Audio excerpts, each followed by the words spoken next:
Hello, everyone. Now for something different for me, at least at this point in my life. I'm going to talk about comic books, but let me explain a little bit my history of comic books. I got into comic books, I'd say around 1975, something like that. I was 13 years old, and I would start collecting The Incredible Hulk. The Incredible Hulk was my favorite comic book character, and I got every Hulk comic book at some point through the new ones that came out and the old back issues that I got at flea markets and things like that. I obtained every issue from the premiere Hulk book of number 102. 102 was when he got his own book, I believe, all the way up to the early 90s. That was about 1962, I think. Maybe later, 1962 to like 1992 is when I became a collector, and I held on to them for years, and eventually did sell them. I did sell the comics. I got out of the comics and got some money for them. And I did, yes, I did have the expensive one with Wolverine, number 181. And the one after that, number 182, and the one before it, number 180. That's a sequence that's very valuable. I didn't get that much for that comic because it wasn't in the most pristine condition, but I got some money for it.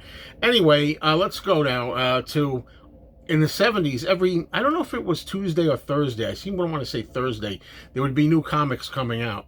And when I was 13, 14, around that age, 15, I would go and I would collect every new issue of the Hulk, the Amazing Spider-Man, the Defenders, Daredevil, Iron Man. There were certain characters I gravitated towards. I no longer have my comics anymore. I used to like Marvel Team Up also, featuring Spider-Man and a guest star. Anyway, so today I was at a store and they had a pile of comic books here, and I've been thinking about dipping my toe back into comic books again. Yeah, that's right. It's a rabbit hole I don't think I want to go too far down because, after all, I'm older now, and to start this late in life is kind of weird in the sense of not age. You never can be too young as far as I'm concerned. I'm not talking about comics are for kids. I'm talking about as far as down the rabbit hole of age at this stage to try to get a full set.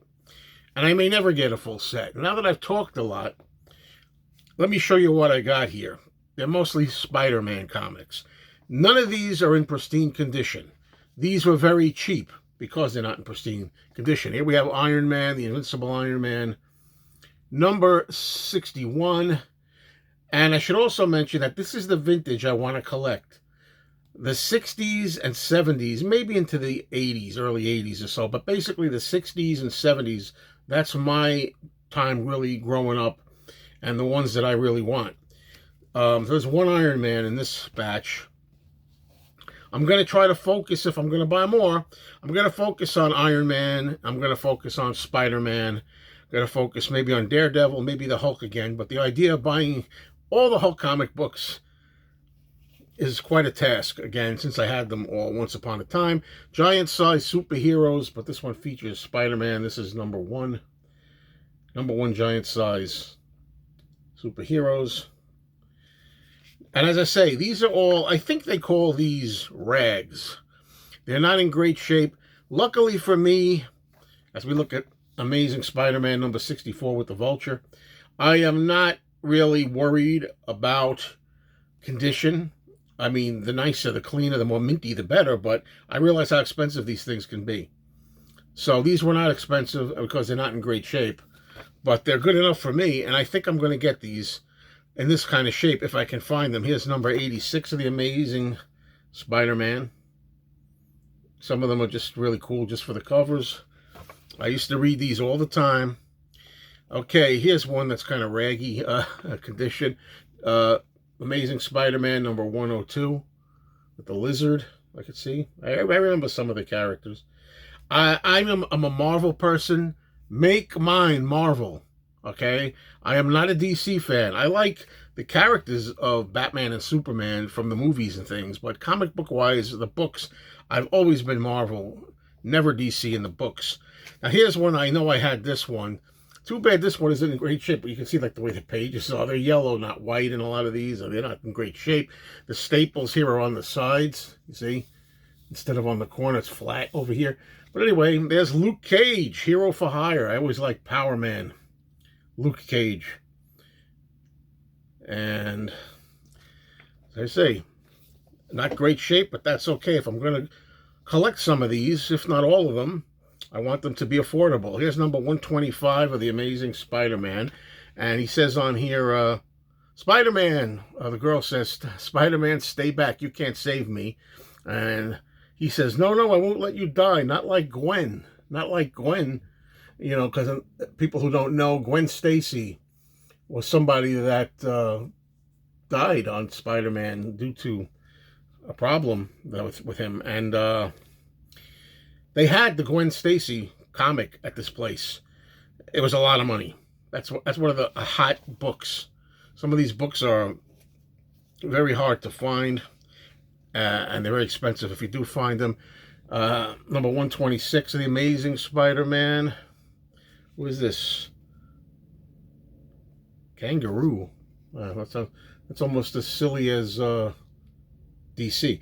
Yeah, the reason I like Marvel is because I always thought Marvel was more serious in their characters, and they had real problems, just like the one I just showed you, or talked about, I should say, with Spider-Man, the death of Gwen Stacy, how that affected him mentally. You know, it was more realistic, as realistic as superhero books could be. Here's another Vulture, number 127, Amazing Spider-Man, and it's just cool to have them. I'm back into it somewhat, and the last one I have here, but I'm not done talking, so just hang on, is number 128, Shadow of the Vulture, Amazing Spider-Man again. So it's 10 books that I got for a good price. They're not in mint shape, they're not great, so they were cheap. If I could get the whole Amazing Spider-Man set in condition like this, I would be quite pleased. I'd be happy. I will put backing boards behind these, and I'll put them in the clear, you know, protective sleeves. When I bought them, actually, they were in these sleeves, which is from a binder. Okay, but they also had at this collection, in pretty decent condition, not great. They had the issue with the Punisher. I think it was, I'm not sure, is it 129? The first appearance of the Punisher, a very, very hot book. It can go for $1,000 or hundreds of dollars, depending on the condition. You know, $500, $700, $800.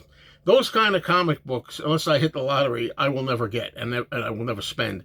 But I can do, you know, I don't know, $5, $10, $15, maybe 20. Certain books, maybe 20 here and there. But yeah, so back to the comics for me. And yeah, Spider-Man's cool, all right? Hey, you know what? I'm into it. Go with the flow. That's what I do. Go with the flow.